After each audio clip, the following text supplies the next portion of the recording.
দর্শক, একটু কল্পনা করুন তো, যে কর্মীরা রোদে পুড়ে বৃষ্টিতে ভিজে পুলিশের লাঠি খেয়ে একটি দলকে ক্ষমতায় বসায়, মাত্র ১.৫ মাসের মাথায় সেই দলের কর্মীরাই যদি নিজেদের সরকারের পতনের দাবিতে রাজপথে নেমে আসে, তবে পরিস্থিতি কতটা ভয়াবহ। হ্যাঁ দর্শক, আজ আমরা কোনো কাল্পনিক গল্প বলছি না। জ্বালানি তেলের আকাশচুম্বী দাম, বিদ্যুতের ভয়াবহ সংকট আর চরম মূল্যস্ফীতিতে অতিষ্ঠ হয়ে এবার খোদ বিএনপি সরকারের বিরুদ্ধেই আন্দোলনের প্রস্তুতি নিচ্ছেন দলের তৃণমূল পর্যায়ের নেতাকর্মীরা। মাত্র ৫০ দিনে একটি দেশ কিভাবে সাধারণ মানুষের জন্য এক ভয়াবহ দুঃস্বপ্নে পরিণত হলো? কেন স্বয়ং প্রধানমন্ত্রী তারেক রহমানকে নিজের অফিসের বাতি ও এসি বন্ধ করে দিতে হচ্ছে?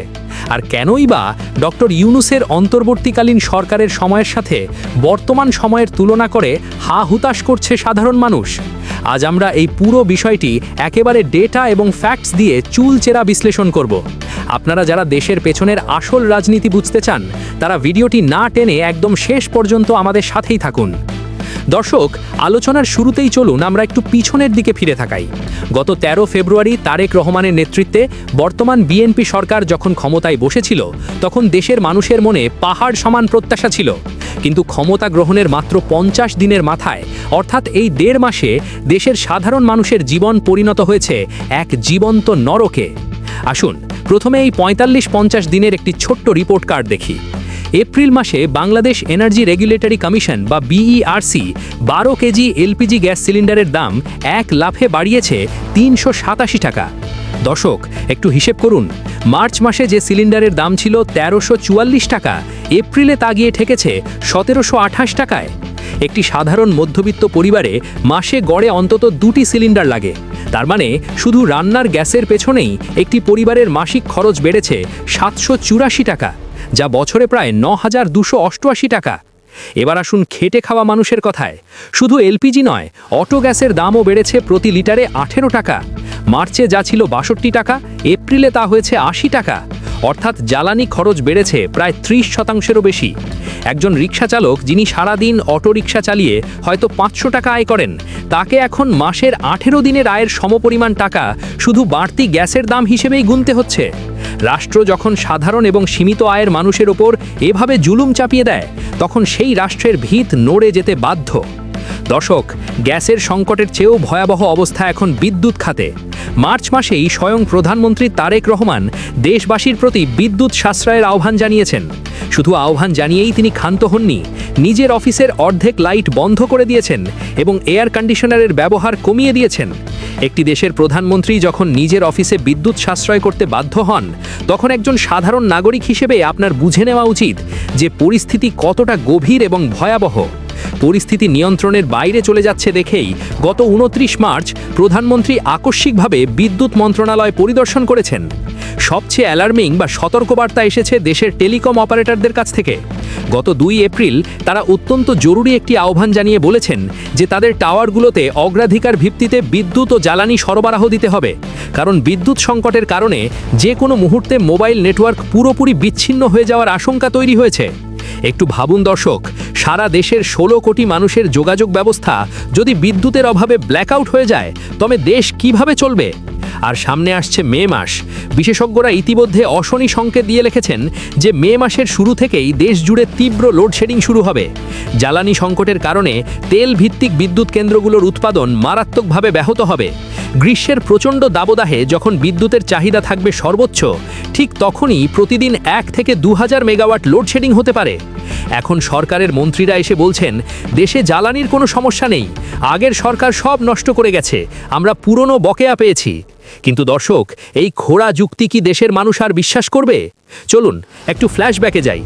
ডক্টর মুহাম্মদ ইউনূসের নেতৃত্বাধীন অন্তর্বর্তীকালীন সরকার, অর্থাৎ ২০২৪ সালের আগস্ট থেকে ২০২৬ সালের ফেব্রুয়ারি পর্যন্ত এলপিজি গ্যাসের দাম কিন্তু সম্পূর্ণ স্থিতিশীল ছিল। মার্চ মাসে যখন সর্বশেষ দাম নির্ধারণ হয়েছিল, তখনও দাম ১৩৪৪ টাকাতেই অপরিবর্তিত রাখা হয়েছিল। বিদ্যুৎ সংকটও ছিল মানুষের সহনীয় পর্যায়ে। এমনকি তৎকালীন বিদ্যুৎ উপদেষ্টা ফাউজুল কাবির খান স্পষ্টভাবে বলেছিলেন যে ২০২৫ সালের এপ্রিলে লোডশেডিং সহনীয় পর্যায়েই থাকবে। অন্তর্বর্তী সরকার তাদের মেয়াদে বিদ্যুৎ খাতের বকেয়া বিল কমিয়ে ৩ মাসে নামিয়ে এনেছিল। তাহলে বর্তমান সরকারের মাত্র ১.৫ মাসে হঠাৎ করে এত বিশাল সংকট কেন তৈরি হলো? আসল সত্য হলো এই সরকারের কোনো সুনির্দিষ্ট দীর্ঘমেয়াদী পরিকল্পনা নেই। তারা হয়তো ভেবেছিল শুধু নির্বাচনে জিতে ক্ষমতায় বসলেই জাদুর কাঠির ছোঁয়ায় সব ঠিক হয়ে যাবে।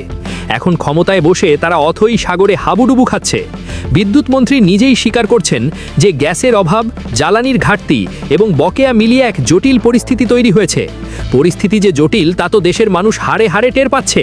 কিন্তু এর সমাধান কি? সরকারের কাছে এর কোনো কার্যকর সমাধান নেই। আর ঠিক এই জায়গাতেই তৈরি হচ্ছে বর্তমান সরকারের জন্য সবচেয়ে বড় রাজনৈতিক বিপদ। সাধারণ মানুষ এখন প্রতিদিন হিসেব করছে। তারা হিসেব করছে যে গ্যাস কিনতে কত টাকা বেশি লাগছে, বিদ্যুৎ না থাকায় কারখানায় কত টাকার প্রোডাকশন লস হচ্ছে, আর গরমে বাচ্চারা কত কষ্ট পাচ্ছে। মানুষ এখন ডক্টর ইউনূসের আমলের সাথে বর্তমান সরকারের সরাসরি তুলনা করছে।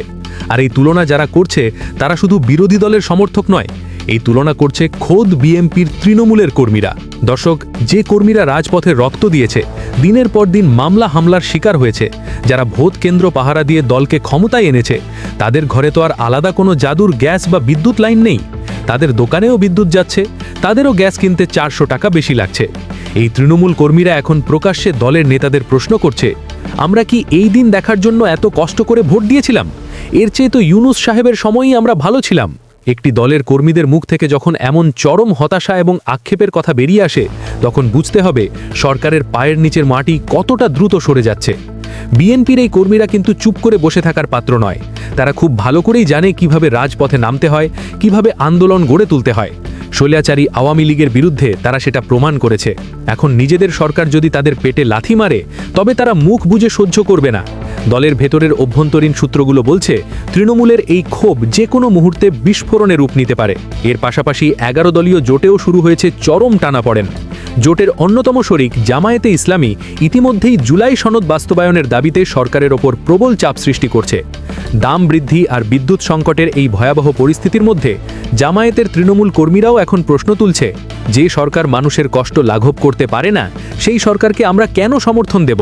দর্শক, পরিস্থিতি একটু গভীরভাবে পর্যবেক্ষণ করুন। একদিকে দেশের সাধারণ জনগণ ক্ষুব্ধ, অন্যদিকে বিএনপির নিজের কর্মীরা ফুঁসছে, আর আরেকদিকে জোটের শরিকরা অসন্তুষ্ট। চারদিক থেকে আসা এই ভয়াবহ চাপের মুখে সরকারের আসলে করার কি আছে? তারা শুধু আগের সরকারের ঘাড়ে দোষ চাপিয়ে পার পেতে চাইছে। কিন্তু দেশের মানুষ তো ফলাফল দেখতে চায়। গত বছর জুলাই আগস্টে যখন ছাত্র জনতা রাজপথে নেমেছিল, তখন কিন্তু কোনো নির্দিষ্ট রাজনৈতিক দল তাদের ডাকেনি। সাধারণ মানুষ যখন অনুভব করেছিল যে রাষ্ট্র তাদের সাথে বেইমানি করছে, তখন তারা স্বতঃস্ফূর্তভাবে রাজপথে নেমে এসেছিল এবং প্রবল প্রতাপশালী শেখ হাসিনার সরকারকে পতন ঘটিয়েছিল। বর্তমান সরকার কি সেই ইতিহাস থেকে কোনো শিক্ষা নিয়েছে? মনে তো হচ্ছে না। তারা ক্ষমতায় আসাকেই চূড়ান্ত বিজয় মনে করছে। কিন্তু ক্ষমতায় আসা এক জিনিস, আর জনগণের আস্থা ধরে রেখে ক্ষমতায় টিকে থাকা সম্পূর্ণ ভিন্ন জিনিস। সামনে আসছে মে মাসের ভয়াবহ গরম, যখন মানুষ ঘন্টার পর ঘন্টা বিদ্যুৎ ছাড়া থাকবে, গরমে হাঁসফাঁস করবে, কারখানার চাকা বন্ধ থাকবে, তখন মানুষের ধৈর্যচ্যুতি ঘটবে, আর সেই রাগের বিস্ফোরণ গিয়ে আছড়ে পড়বে রাজপথে। তারেক রহমান সরকারের হাতে এখনও সামান্য কিছু সময় আছে, তবে তা খুবই সীমিত। এখনই তাদের কার্যকর পদক্ষেপ নিতে হবে। দুর্নীতি আর সিন্ডিকেট ভেঙে দিয়ে গ্যাসের দাম কমাতে হবে, বিদ্যুৎ সংকটের দ্রুত সমাধান করতে হবে। নইলে যে জনগণ ভোট দিয়ে তাদের ক্ষমতায় বসিয়েছে, সেই জনগণ, এমনকি তাদের নিজেদের কর্মীরাই মাঠে নেমে এই সরকারের পতন ঘটাতে এক মুহূর্তও দ্বিধা করবে না। কারণ জুলাই গণ অভ্যুত্থান বাংলাদেশের মানুষকে শিখিয়ে দিয়েছে কিভাবে অধিকার আদায় করতে হয় এবং কিভাবে সরকার পরিবর্তন করতে হয়। তারা একবার দেখিয়েছে, প্রয়োজন হলে আবারও দেখাবে। সুপ্রিয় দর্শক, আপনাদের কি মনে হয়, জ্বালানি এবং বিদ্যুতের এই ভয়াবহ সংকট কি সরকার দ্রুত সমাধান করতে পারবে, নাকি নিজেদের নেতাকর্মীদের ক্ষোভের মুখেই পতন ঘটবে এই সরকারের? আপনাদের অত্যন্ত মূল্যবান এবং সুচিন্তিত মতামত অবশ্যই নিচের কমেন্ট বক্সে লিখে জানাবেন। ভিডিওটি তথ্যবহুল মনে হলে লাইক দিন এবং শেয়ার করে এই গুরুত্বপূর্ণ বিশ্লেষণটি সবাইকে জানার সুযোগ করে দিন। এরকম আরও বস্তুনিষ্ঠ এবং সাহসী ভিডিও নিয়মিত পেতে চ্যানেলটি সাবস্ক্রাইব করতে ভুলবেন না। সবাই সচেতন থাকবেন এবং দেশের পরিস্থিতির দিকে নজর রাখবেন। ধন্যবাদ সবাইকে। আল্লাহ হাফেজ।